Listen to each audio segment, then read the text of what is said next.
I'm being robbed! It came from that direction. Come on! Gather! Order guide you.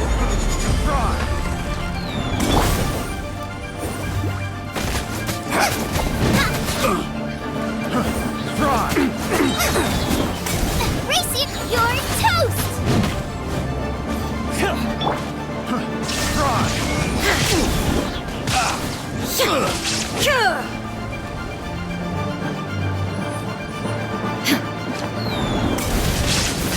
Shine down!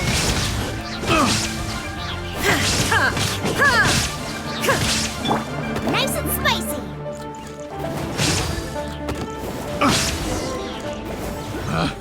Picked the wrong test subject. I've come here to clean the book warehouse plenty of times before, but this is the first time I've run into these crooks. Are you all right? I am, thanks to all of you. Hey, wait a minute. You're the traveler, aren't you? And you're with... Lady Kuching. An honor. Truly an honor. We'll try not to take up too much of your time. I understand that this book warehouse is the property of the Feiyun Commerce Guild. Could you advise whether we might find any text relating to the stove god in this collection? The stove god? I heard that's the Lord of Geo, right? Huh? Really? Yeah. A friend of mine who conducts research mentioned it once before. We use stoves for cooking, and stoves are built from rock. Some people think that the stove is a gift from the Lord of Geo. And that's why they call him the stove god. Seems logical enough. But do you have any books on the topic? I'm sorry, I'd have to ask the young master about that. Oh, any questions? Please, ask away. Hey, it's Chongyun and Xingqiu! Hello, one and all.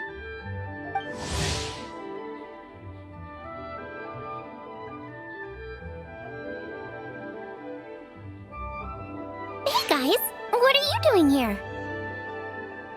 I was bored with nothing to do, and thought I'd come out this way for a bit of reading. And then I thought, why not bring Chongyun along too? Yes. I'm just along for the ride, really. I see the Yuheng Kuching is with you. Whatever brings you here must surely be a matter of grave importance. Master Xingqiu, if I may be so bold, do you happen to know if there are any texts on the subject of the stove god among this collection? Since I personally selected which volumes to store here, I do have some recollection of their contents. If my memory betrays me not, there is one volume among them called Demystifying the Legends of Liyue, which mentions the stove god. Might I take a look? Certainly. If it pleases my lady, I shall lead the way. Sheng, I will take care of things here. You're free to go about your own business. They're back! So did you find it? Yes, Master Xingqiu has quite an exceptional memory. Demystifying the Legends of Liyue does indeed mention the stove god. However, it says the following. The body of the dragon wielded a tail that could eclipse the sun, and claws to command fire and teach the ways of wisdom. Receiving the gift bequeathed unto them, humankind cooked food with fire, and thus did they prosper. The body of a dragon? The stories about Rex Lapis say the same thing. That much is true, but this is the only passage in the whole book. If we want to find out more, we'll have to continue our investigation. There's nothing further to discover here. It seems we'll have to look at other options. I come from a long lineage of exorcists, and our family too has amassed a number of ancient texts. Now that you mention the stove god, I seem to recall reading somewhere that this god once appeared at the Guili Assembly. Of course, I can't say if it's true or not. Books are penned by people. All they can do is show what the author was thinking.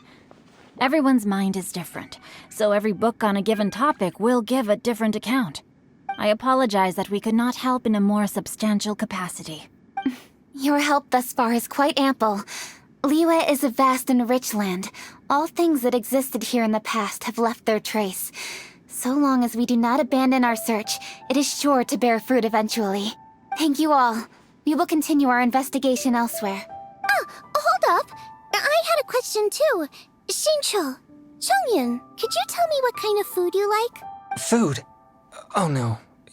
You're not thinking of taking part in the Masterful Chefs, are you? Yeah, I totally am. What's wrong? You look like you've just seen a ghost. Xiangling, this is a major event. I beg you, please don't cook anything strange for this competition. What do you mean, strange? Mushroom slime stew, to give one example. Okay, fair enough. That dish isn't my most popular. But that's why I'm doing all this research, so I can create some really special dishes to win everyone over. Well, in that case, I like cold food. That's 'cause you can't handle hot and spicy, right? Yes, you're absolutely right. My tastes are on the mild side. I prefer gentle dishes with minimal seasoning. Soups and stews, vegetables and broth, seafood or freshwater fish, either boiled or steamed. These kinds of dishes I am most partial to. No surprises from the Gugua Geek. Okay, another mild child. Got it. These are just personal preferences, and everyone's are quite different.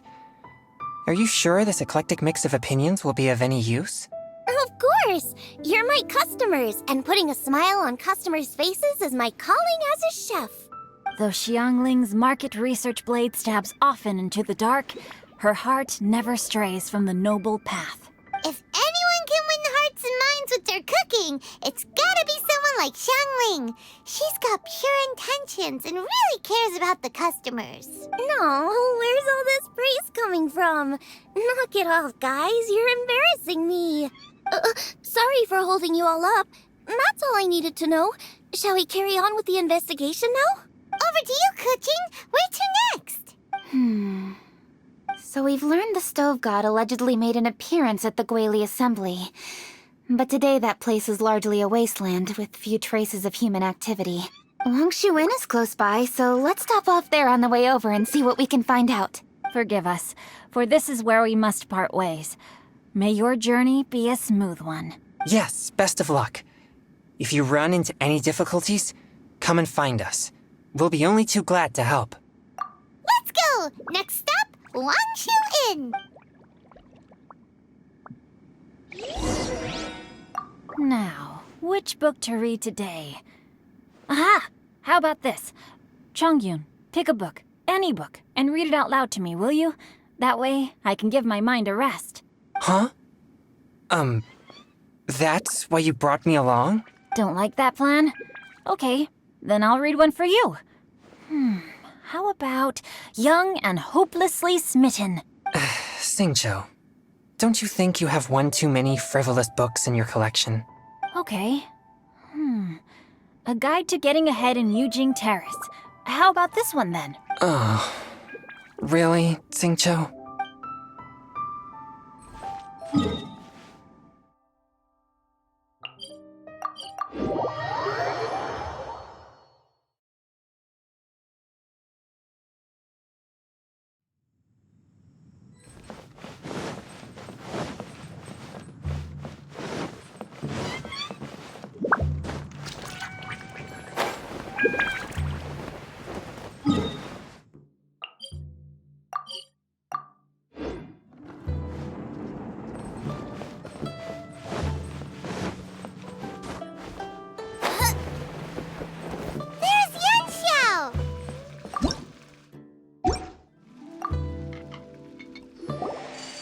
Huh? Oh, Traveler. Who are all these people? Friends of ours! Allow Paimon to introduce Xiangling, Guoba, and Kuching. Kuching? Of the Chishing? She's Hi. It's not that. I'm just your typical commoner. I've never met someone as high up as the Yuheng before in my whole life. Look at that strong body, those powerful hands, and honest eyes. This guy must be a really great chef. So, is there something I can help you with? You've come a long way out to end up at Xingqiu Inn. Let me fill you in.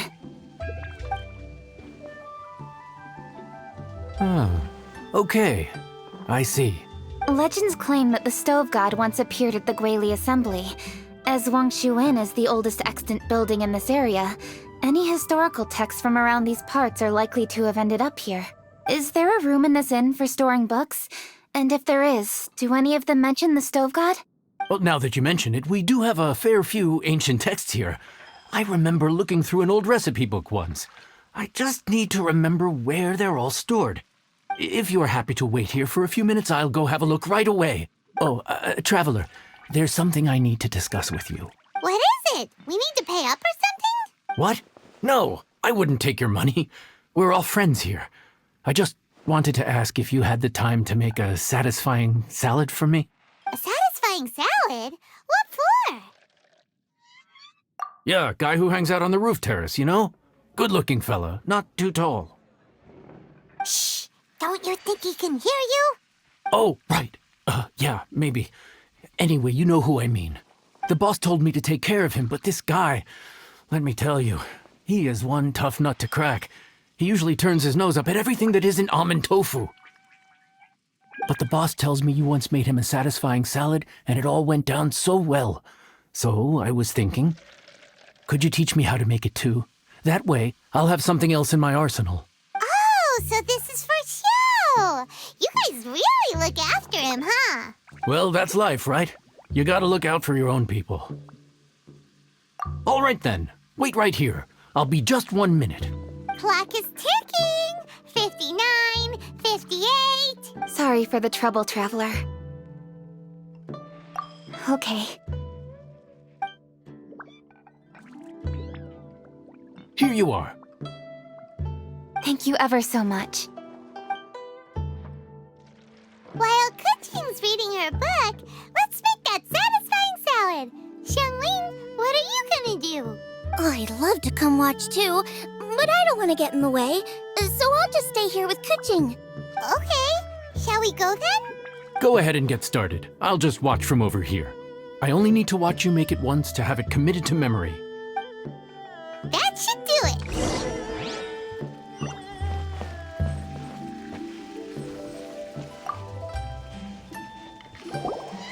All right, thanks for that. I think I've got it now. You got all the steps down, right? Of course. Don't forget, I am the best chef around these parts. Let's go see what Kuching and Xiangling are up to. Kuching, Xiangling, we're back! You finished cooking? Good timing. We finished our reading too. And? Useful? Or no? Useful. There is a passage concerning the stove god, and it's not what we were expecting.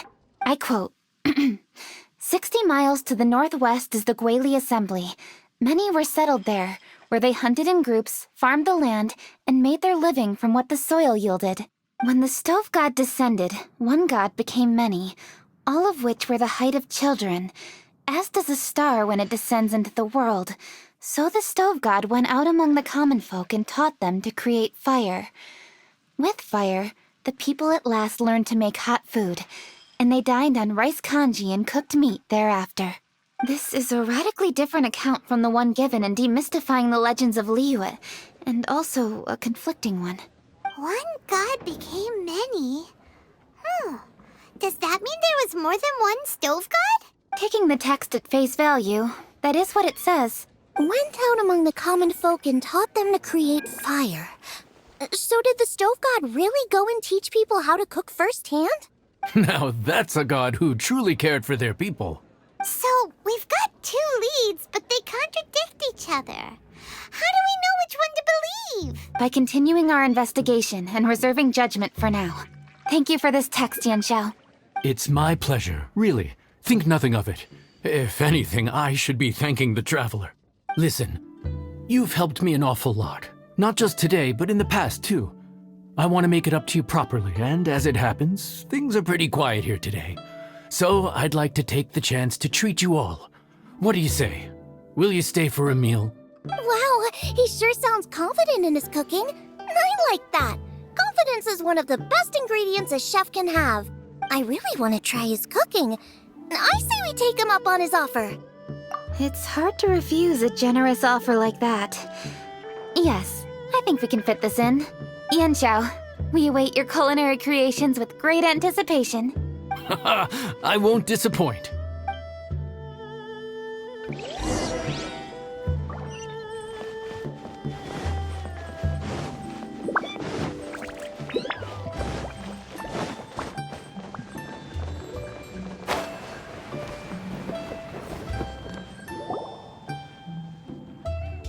Everybody, please be seated! You think you own the place. I'll sit here with Guoba.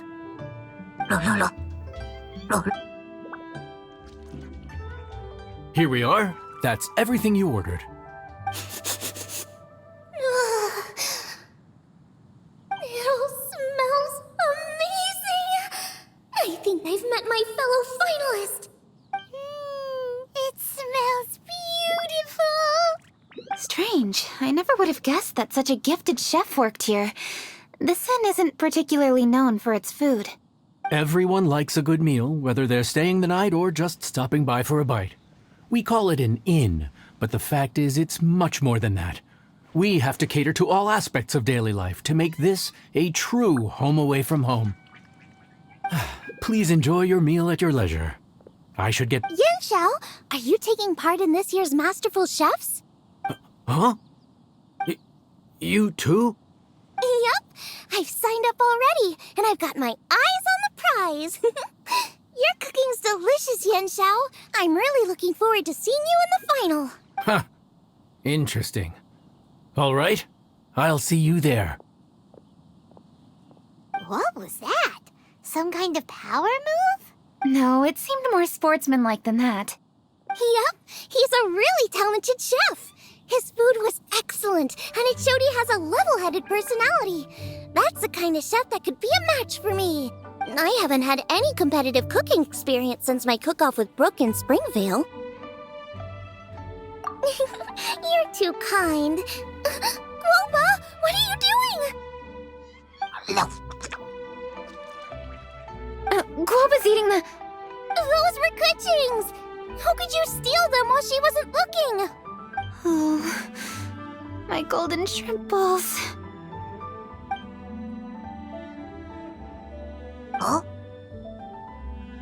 You ate every last one? Guoba, we've been through this. When we're with friends, you gotta be on your best behavior, okay? I'm so sorry, Kuching. I promise I'll make it up to you. What's the big deal? We can just get another plate. After all, it's Yanxiao's treat today. It's not the same, though. The moment's gone.